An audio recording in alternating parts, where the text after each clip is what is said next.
Hello students, आज हम class 10 की साइंस की वर्कशीट नंबर 26 कर रहे हैं। ये 8 सितंबर के लिए आई है। इसमें मेटल्स और नॉन मेटल्स के बारे में पढ़ेंगे। ये आपके चैप्टर 3 से रिलेटेड है। चलिए बच्चों शुरू करते हैं। Elements can be classified as metals and non metals on the basis of following properties. Examples of some metals are iron, aluminium, silver and copper. Elements. Examples of some non-metals are hydrogen, nitrogen, sulfur and oxygen.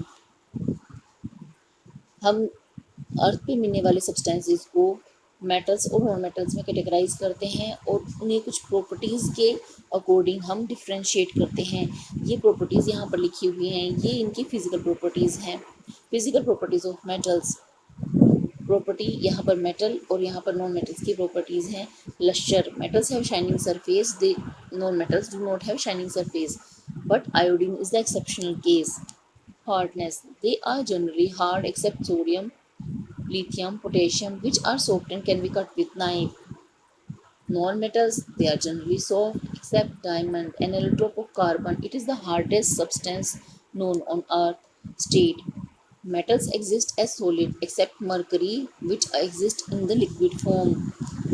Non-metals exist as solid or gases except bromine, which is a liquid non-metal. Malleability, metals can be beaten into thin sheets. This property is called malleability. Non-metals are non-malleable. These cannot be converted into sheets. Ductility, metals can be drawn into thin wires, so these are called ductiles. But non-metals are non-ductile as these cannot be converted into wires. Conduction of heat and electricity, metals are generally good conductors of heat and electricity except lead and mercury. So metal wires are used for conduction and transfer of electric current. Non-metals are generally poor conductor of heat and electricity except graphite. Graphite is also used as electrodes as current can pass through it. Density, generally have high density and high melting point except sodium and potassium. Non-metals generally have low density and low melting point. Sonorous, metals produce a sound when we strike a hard surface, but non-metals these do not produce any sound. ये यहाँ पे आप correction कर लीजिए, यहाँ पर गलत लिखा हुआ है। Metals are good conductors of electricity. ये देखने के लिए हम यहाँ पे एक सर्किट बनाएंगे।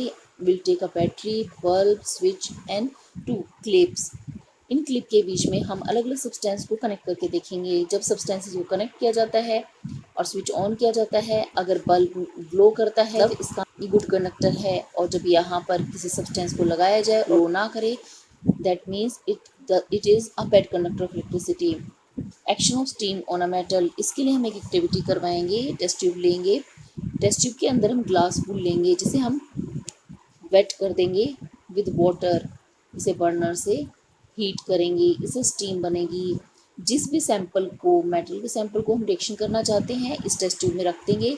वो स्टीम जब इस मेटल से टकराएगी तो रिएक्शन होगी और गैस बनेगी। वो गैस डिलीवरी ट्यूब से होती हुई टेस्ट ट्यूब में फिल हो जाएगी। जब हमने चेक किया तो हमने ये पाया कि इस टेस्ट ट्यूब के अंदर हाइड्रोजन गैस भर गई। इसका मतलब यह है कि जब मेटल्स स्टीम के साथ या वाटर के साथ रिएक्शन करती हैं तो हाइड्रोजन गैस प्रोड्यूस करती हैं। Chemical properties of metals, reaction of metal with air, metals combine with oxygen to form metal oxide.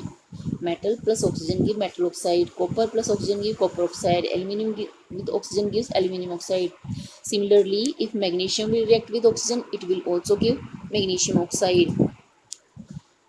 Different metals show different reactivities towards oxygen.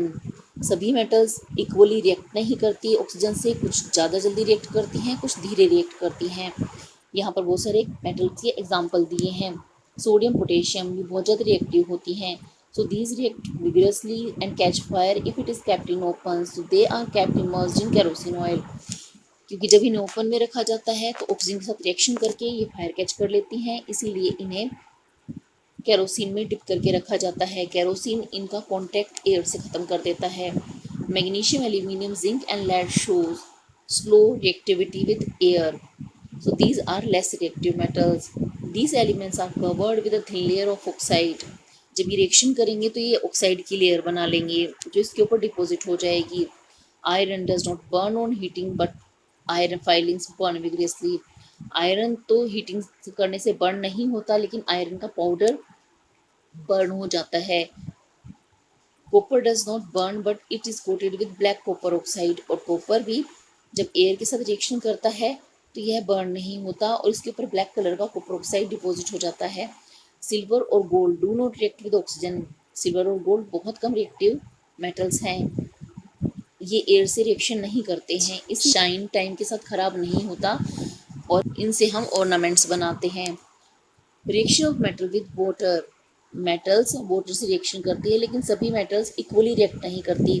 कुछ मेटल्स कोल्ड वाटर से react कर जाती हैं, वो highly reactive होती हैं, जैसे सोडियम, पोटेशियम एंड कैल्शियम। कुछ कोल्ड वाटर से तो रिएक्शन नहीं करती लेकिन हॉट वाटर से रिएक्शन करती है, जैसे मैग्नीशियम।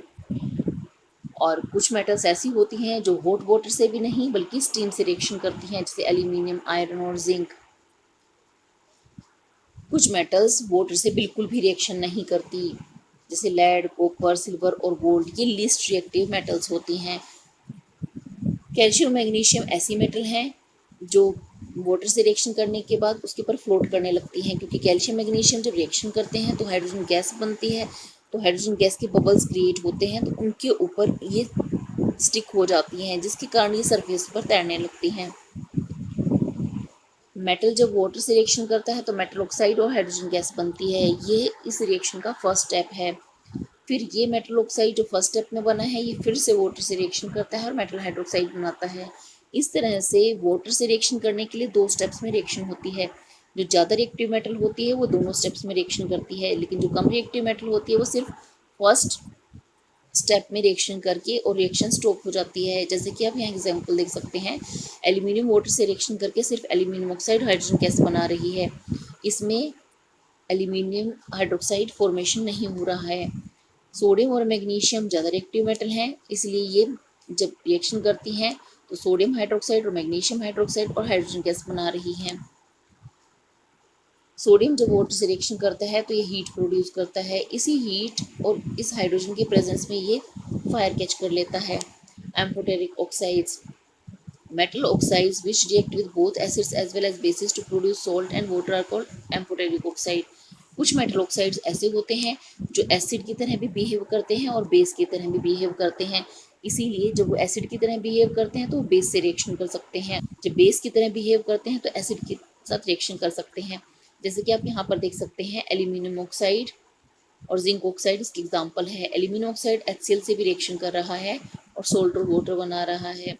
दूसरी रिएक्शन में एल्यूमिनियम ऑक्साइड सोडियम हाइड्रोक्साइड से रिएक्शन कर रहा है, सोडियम एल्यूमिनेट और वाटर बना रहा है। फर्स्ट रिएक्शन में इसने बेस की तरह और नेक्स्ट रिएक्शन में इसने एसिड की तरह रिएक्ट किया है।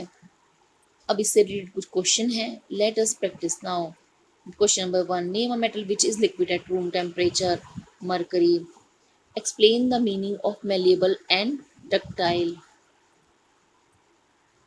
Metals can be beaten into thin sheets. This property is called malleability. Metals can be drawn into thin wires. This property is called ductility. Why are sodium and potassium stored under oil?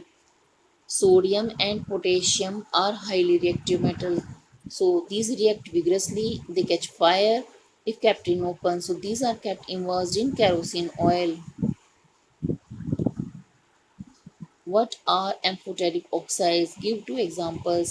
Such metal oxides which react with both acids as well as bases to produce salt and water are called amphoteric oxide. Example are zinc and aluminium oxide. आज की worksheet में बच्चों में इतना ही करना है, जल्द ही next worksheet के सॉल्यूशन के साथ मिलेंगे।